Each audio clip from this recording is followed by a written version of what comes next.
लोकसभा चुनाव में ऐतिहासिक जीत के बाद प्रधानमंत्री नरेंद्र मोदी तीसरी बार प्रधानमंत्री बनने जा रहे हैं। लेकिन क्या आप जानते हैं कि उनके नए कार्यकाल के 5 साल कैसे होंगे? काशी के ज्योतिषी ने पीएम मोदी की कुंडली का विश्लेषण किया है और इसके आधार पर भविष्यवाणियां की हैं।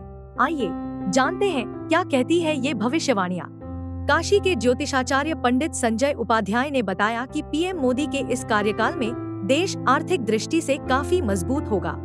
उनके अनुसार पीएम मोदी की कुंडली में धनेश बृहस्पति चौथे स्थान पर और लाभेश बुध 10वें स्थान पर बैठे हैं। इस गुरु और बुध की युति के कारण अगले 5 सालों में भारत आर्थिक रूप से काफी मजबूत बनेगा और पूरे विश्व में एक बड़े आर्थिक ताकत के रूप में उभर कर सामने आएगा।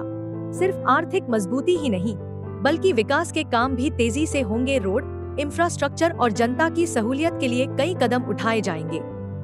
रोजगार की स्थिति भी अच्छी होगी और विदेशों में भी भारत का डंका बजेगा। आर्थिक दृष्टि से ये सबसे सशक्त जो है देश कही जाएगी और तीसरी सबसे सशक्त देश कही जाएगी। कारण है, इस विषय का अगर हम विश्लेषण करते हैं तो प्रधानमंत्री नरेंद्र मोदी जी की कुंडली में धनेश बृहस्पति चतुर्थ स्थान में है और लाभेश बुध जो है 10वें स्थान में है। तो धनेश और लाभेश का संबंध होने की वजह से यह अपने राष्ट्र के लिए आर्थिक दृष्टि से, इकोनॉमिकल दृष्टि से, इकोनॉमिक कंडीशन के रूप में बहुत बड़े रूप में ये हमारे देश में लेकर आएंगे और धन से ऐसी समस्या समाप्त होगी और आर्थिक दृष्टि से प्रगति को प्राप्त होगी। सुरक्षा के मामले में भी देश को राहत मिलेगी।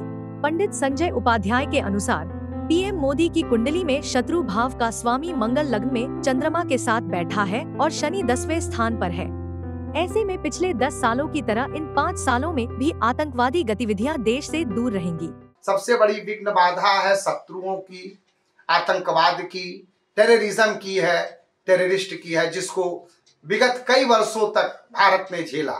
लेकिन 2014 से नरेंद्र भाई दामोदर दास मोदी के आने की वजह से इस प्रकार की विघ्न बाधाओं से भारत बचा हुआ है। अगर इस पर हम दृष्टिपात करते हैं तो हम देखते हैं नरेंद्र भाई दामोदर दास की कुंडली को अगर देखा जाए तो शत्रु भाव का स्वामी मंगल जो है लग्न में चंद्रमा के साथ बैठा है और शनि के द्वारा दृष्ट है। एक चीज मैं बता दें कि सांपातिक काल की कुंडली अगर देखी जाए तो नरेंद्र भाई इसकी 10वें स्थान में शनि पाया जाता है और बुध जो है 11 स्थान में। लेकिन यदि हम कर्ण ग्रंथ के द्वारा अगर इनकी कुंडली का निर्माण करते हैं तो हम देखते हैं कि शनि 11 भाव में है और आपके बुध जो है 10वें भाव में है।